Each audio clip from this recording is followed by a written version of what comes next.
دوستو آج ہم آپ کو جس کنٹری کی سیر کروانے والے ہیں وہ اپنے آپ میں سب سے الگ ہے۔ ایک ایسا کنٹری جہاں کے لوگ مسلسل 6 مہینے کام کرتے ہیں۔ دنیا کا کوئی بھی ایسا ملک نہیں جہاں پر یہاں کا پروڈکٹ نہ ملتا ہو۔ جی ہاں، ہم بات کر رہے ہیں چائنا کی۔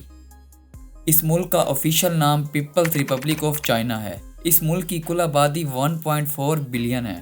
یہ آبادی کے لحاظ سے دنیا کا دوسرا بڑا ملک ہے، جبکہ پہلے نمبر پر انڈیا آ چکا ہے۔ اگر ایریا کی بات کریں تو چائنا کا total area 96 lakh square kilometre ہے، جو ایریا کے لحاظ سے دنیا کے تیسرے نمبر پر آتا ہے۔ اس ملک کی 61% آبادی شہروں میں رہتی ہے، جبکہ 39% لوگ دیہاتوں میں آباد ہیں۔ چائنا بہت ہی جوان ملک ہے۔ یہاں کے لوگوں کی ایوریج عمر 38 سال ہے۔ چائنا کا کیپٹل بیجنگ ہے، جو دنیا کے سب سے فیمس شہروں میں آتا ہے۔ یہاں لوگوں کا کام کرنے کا الگ ہی طریقہ ہے۔ جیسے چائنا میں فوجیوں کے کالر پر پن لگا دی جاتی ہے تاکہ وہ اپنی گردن ہمیشہ اوپر ہی رکھ سکیں اور کبھی بھی سستی نہ پڑے۔ یہ کام عام طور پر فوج کی ٹریننگ پر کیا جاتا ہے۔ پوری دنیا کے 70% موبائل چائنا ہی بناتا ہے۔ چائنا کے لوگ کاپی کرنے میں سب سے زیادہ ماسٹر سمجھے جاتے ہیں۔ دنیا کی کسی بھی چیز کی کاپی آپ کو چائنا سے آسانی سے مل جائے گی، یہاں تک کہ آپ نقلی آئی فون بھی چائنا سے لے سکتے ہیں۔ دنیا کا سب سے زیادہ گولڈ پروڈیوس کرنے والا ملک بھی چائنا ہی ہے، جو تقریباً 404 ٹن گولڈ ہر سال پروڈیوس کرتا ہے۔ چائنا کے لوگ کھانے میں ہر چیز ہی کھا جاتے ہیں۔ کتے، بلیاں، چوہے اور یہاں تک کہ چمگادڑ بھی کھا جاتے ہیں۔ اس کے علاوہ نوڈلز کھانا چائنا کے لوگوں کو سب سے زیادہ پسند ہے۔ چائنا کا سب سے بڑا شہر شنگھائی ہے اور یہ پورے چائنا کا تجارتی اور صنعتی مرکز ہے۔ چائنا 1 اکتوبر 1949 کو آزاد ہوا تھا۔ دنیا میں سب سے پہلے چائنا کو تسلیم کرنے والا ملک پاکستان ہے، اور اسی وجہ سے چائنا پاکستان کا ہر مشکل وقت میں ساتھ بھی دیتا ہے۔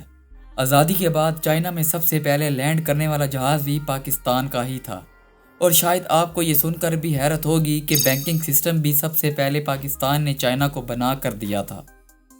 آج چائنا اکانومی کے لحاظ سے پوری دنیا کی سپر پاور بن چکا ہے۔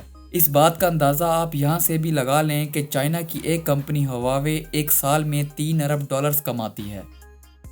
چائنا کا بارڈر 14 ملکوں سے ملتا ہے، جن میں India, Pakistan, Afghanistan, Bhutan, Kazakhstan, Mongolia, Nepal, north Korea, Burma, Tajikistan, Vietnam, Kyrgyzstan اور رشیا شامل ہیں۔ چائنا کھیل کے میدان میں بھی پہلے نمبر پر ہے۔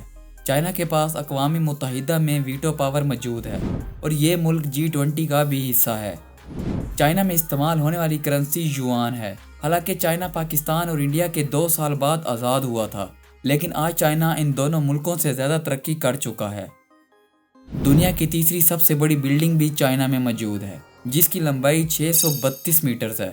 اس بلڈنگ کا نام شنگھائی ٹاور ہے، جس کے ٹوٹل 128 فلور ہیں۔ Alibaba, Huawei, China mobile MI، Haier اور آج کی مشہور ترین ایپ ٹک ٹاک بھی چائنا کی ہی کمپنیز ہیں۔ دنیا کی سب سے بڑی ہول سیل مارکیٹ بھی چائنا میں موجود ہے۔ اس شہر کو انٹرنیشنل ٹریڈ سٹی بھی کہا جاتا ہے۔ پوری دنیا سے لوگ اس شہر میں مال خریدنے آتے ہیں۔ چیزوں کی اتنی ورائٹی ہے کہ آپ بس دیکھتے دیکھتے ہی تھک جائیں گے۔ چائنیز کیلنڈر میں مہینوں کے نام جانوروں کے ناموں سے رکھے جاتے ہیں۔ ایسے ہی سالوں کے نام بھی مختلف چیزوں سے رکھے گئے ہیں، جیسا کہ 2024 کے سال کو چائنیز ڈریگن ایئر کہتے ہیں۔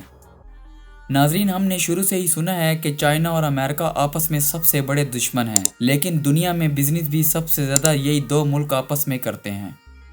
چائنا میں 23,000 سے زیادہ چھوٹے بڑے ڈیم ہیں۔ دنیا کا چوتھا سب سے بڑا ڈیم بھی چائنا میں موجود ہے۔ چائنا کا GDP 17.79 ٹریلین ڈالر ہے، اور یہاں کے رہنے والے لوگوں کی سالانہ انکم $24,380 ہے۔ اگر بات ہو چائنا کی تو گریٹ وال آف چائنا کا ذکر ضرور ہوگا۔ یہ دنیا کے 7 عجوبوں میں شامل ہے۔ یہ دیوار 5000 کلومیٹر لمبی ہے۔ اگر آپ دا گریٹ وال آف چائنا کی مکمل ہسٹری ویڈیو دیکھنا چاہتے ہیں تو اس ویڈیو کا لنک ڈسکرپشن میں موجود ہے۔ دوستو، چائنا کی تاریخ 5000 سال پرانی ہے۔ چائنا آج دنیا کے سب سے امیر ملکوں میں سے ایک ہے، لیکن آپ نے یہ شاید کبھی سوچا بھی نہیں ہوگا کہ صرف 40 سال پہلے اس ملک میں غریبی 90% تھی، لیکن اگلے 30 سالوں میں چائنا نے ایسا کیا کیا کہ 90% غریبی صرف 1% سے بھی کم رہ گئی۔ اصل میں چائنا نے سب سے اہم پالیسی کسانوں کے لیے بنائی۔ انہیں مکمل سہولیات دی تاکہ وہ زیادہ سے زیادہ فارمنگ کریں۔ اسی طرح فیکٹریز کے ساتھ کیا گیا۔ اس کے بعد دوسرا اہم کام تعلیم کا کیا گیا۔ 9 سال تک ہر بچے پر تعلیم حاصل کرنا لازمی قرار دیا گیا اور یہ تعلیم بالکل فری تھی۔ چائنا نے اس کے بعد سب سے زیادہ پیسہ ایجوکیشن پر لگایا اور لوگوں کو اسکل ورکر بنایا۔ چائنا کا نام سن کر آپ کے ذہن میں بس ٹیکنالوجی یا بزنس آتا ہے، لیکن ٹورزم میں بھی چائنا کسی سے کم نہیں ہے۔ ہر سال 8 کروڑ لوگ چائنا کا وزٹ کرنے آتے ہیں۔ اس ملک میں ٹرانسپورٹ کا بہترین سسٹم موجود ہے۔ ٹرین، بس، میٹرو کے ساتھ ساتھ سائیکل کا سسٹم بھی موجود ہے۔ صرف ایک بار سکین کرنے سے آپ وہ سائیکل کہیں بھی یوز کر سکتے ہیں اور استعمال کرنے کے بعد روڈ کے ساتھ کھڑی کر کے اسے وہیں چھوڑ سکتے ہیں۔ ناظرین، جہاں پوری دنیا 2025 میں زندگی گزار رہی ہے، وہیں چائنا پوری دنیا سے 20 سال آگے زندگی گزار رہا ہے۔ امید ہے آپ کو ہماری آج کی ویڈیو پسند آئے گی۔ آپ اگلی ویڈیو کون سے ملک کی دیکھنا پسند کریں گے نیچے کومنٹس میں ضرور بتائیں۔ ملتے ہیں اگلی ویڈیو کے ساتھ۔